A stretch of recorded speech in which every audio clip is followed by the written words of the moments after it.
Already काम शुरू हो चुका है।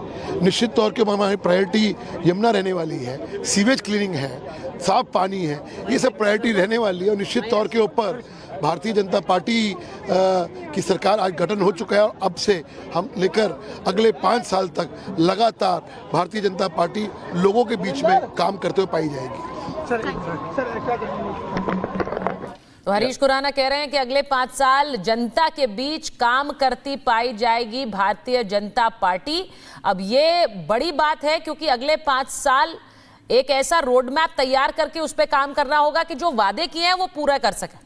अब सीधी बात यह है कि क्या यमुना के साथ आज शुरुआत जब करेंगे, क्या आंकलन है आपका चंद्रप्रकाश जी? आज जब मंत्रिमंडल पहुंचेगा वहां पर यमुना के घाट पर, तो वहां पर क्या होगा? कोई योजना का ऐलान कर सकते हैं, किसी तरह से वहां से सीधा एक आक्रमण आम आदमी पार्टी पर कर सकते हैं, लेकिन आज उनके दिन की, आज सरकार की शुरुआत है, तो मुझे लगता है कि शायद कोई एक खाका लेकर यमुना के लिए बहुत बधाई। और साथ में जो पूरी दिल्ली ने उनको चुना है बहुत उम्मीदों के साथ, बहुत आशाओं के साथ, तो वो उसके ऊपर खरी उतरे, यही आशा करती हूँ। मैम, क्या एक रिपोर्ट और यमुना को लेकर के पहले कैबिनेट में चर्चा है कि वो सदन में क्या एक रिपोर्ट आएगी और यमुना को लेकर के आज आरती होगा, सारे कैबिनेट वहाँ जाएगी, उसको लेकर के फैसला क्या कहेंगे? जी, कितनी शर्म की बात है कि जो अरविंद केजरीवाल जी भ्रष्टाचार के खिलाफ मुख्यमंत्री बने, इतना बड़ा आंदोलन करा, उन्होंने एक तरीके से आंदोलन के साथ गद्दारी करी, क्योंकि सीएजी की जो रिपोर्ट्स हैं वो 2016 से विधानसभा दिल्ली में अभी तक टेबल ही नहीं करी गई। तो मैं बिल्कुल चाहती हूँ कि ये रिपोर्ट स्टेबल हो, जो भी भ्रष्टाचार सरकार में हुआ है वो उजागर हो और उसके ऊपर सख्त से सख्त कार्यवाही हो। यमुना मैया से, मतलब मैं सरकार से यही अपील करूंगी कि यमुना मैया जल्द से जल्द साफ करी जाए। आज बहुत दुख की बात है कि पिछले 10 साल में यमुना एक नाला बन के रह गई है, इसको वापस जीवित करना बहुत जरूरी है। एक मिनट हेलो, दिल्ली सरकार को लेकर जो नहीं गठित हुई है, देखिए ये सरकार एक बहुत ही अच्छे समय पे गठित हुई है और इसमें मोदी साहब ने जो वायदे किए हैं उनकी जो गारंटी है, ये दुनिया की एक खूबसूरत कैपिटल हमारी दिल्ली होगी, जो कि सारी दुनिया में इसका नाम है और नाम रहेगा। और ये एक बहुत बड़ा मान सम्मान दिया गया एक महिला को, रेखा गुप्ता जी को, जो मुख्यमंत्री बनाया गया।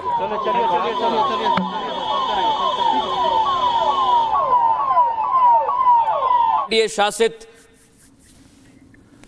तमाम जो तस्वीरें हैं हम आपको दिखा रहे हैं और एनडीए शासित राज्यों के सीएम और डिप्टी सीएम के साथ, बड़े नेताओं के साथ बैठक हो रही है। शपथ ग्रहण के बाद की सीधी तस्वीरें एनडीए की बैठक की हम आपको दिखा रहे हैं। अमित शाह पहुंच चुके हैं, गृह मंत्री अमित शाह पहुंच चुके हैं, जेपी नड्डा पहुंच चुके हैं और तमाम जो राज्य हैं एनडीए शासित, वहां के मुख्यमंत्री और उप मुख्यमंत्री भी पहुंच रहे हैं। थोड़ी देर पहले हमने देवेंद्र फडणवीस को देखा, वो भी वहां पर पहुंच चुके हैं।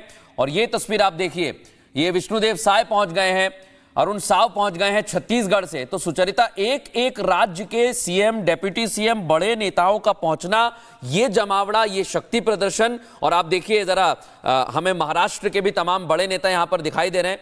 डेप्यूटी सीएम पहुंच गए, अजित पवार देखिए, और तमाम नेता, मनोज तिवारी इनका स्वागत कर रहे हैं।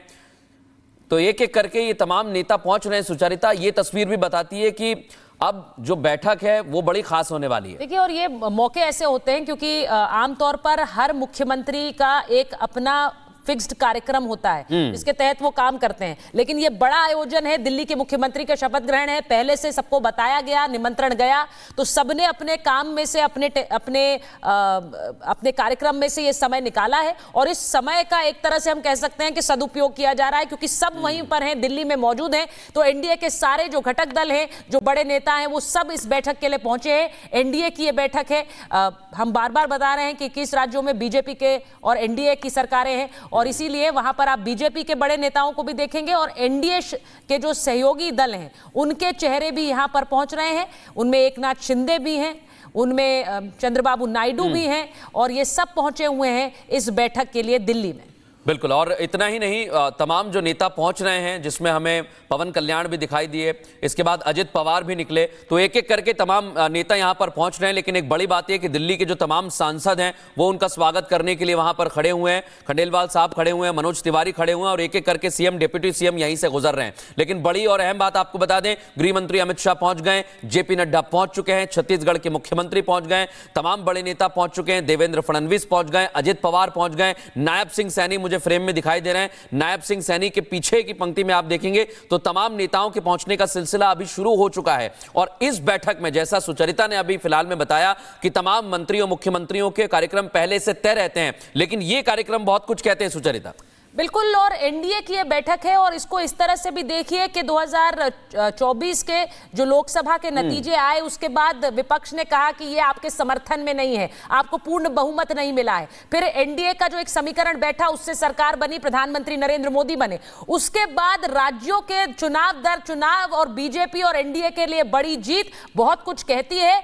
बीजेपी ऐसा लग रहा है 2024 के लोकसभा चुनाव में जो एक बहुमत का आंकड़ा नहीं पार कर पाई, उसके बाद दुगनी ताकत के साथ राज्यों के चुनाव में जुट गई है। और अब देखिए उसके बाद राज्यों के चुनाव में जीत लगातार हासिल होते हुए, और दिल्ली का तो ये चुनाव एक टर्न अराउंड रहा। तो उसके बाद आज एनडीए की ये बैठक है, एनडीए के तमाम नेता जो आज इस बैठक के लिए पहुंच रहे हैं। हम इंपीरियल होटल की आपको तस्वीरें दिखा रहे हैं, प्रधानमंत्री नरेंद्र मोदी के नेतृत्व में एनडीए की ये बैठक होगी। और सुचरिता, एक कुतूहल का विषय ये भी बना हुआ है कि ये बैठक में क्या चर्चा हो सकती है, क्योंकि बीजेपी को आमतौर पर देखा हमने, हरियाणा का चुनाव संपन्न हुआ, मध्य प्रदेश का चुनाव संपन्न हुआ, अलग अलग चुनाव संपन्न होते हैं, वो अगले राज्य की तरफ बढ़ जाते हैं। हरियाणा का संपन्न हुआ तो महाराष्ट्र की तरफ बढ़ गए, महाराष्ट्र का संपन्न हुआ तो दिल्ली में पहुंच गए, तो अब दिल्ली का संपन्न हो गया तो बिहार मुझे लगता है केंद्र में रहेगा।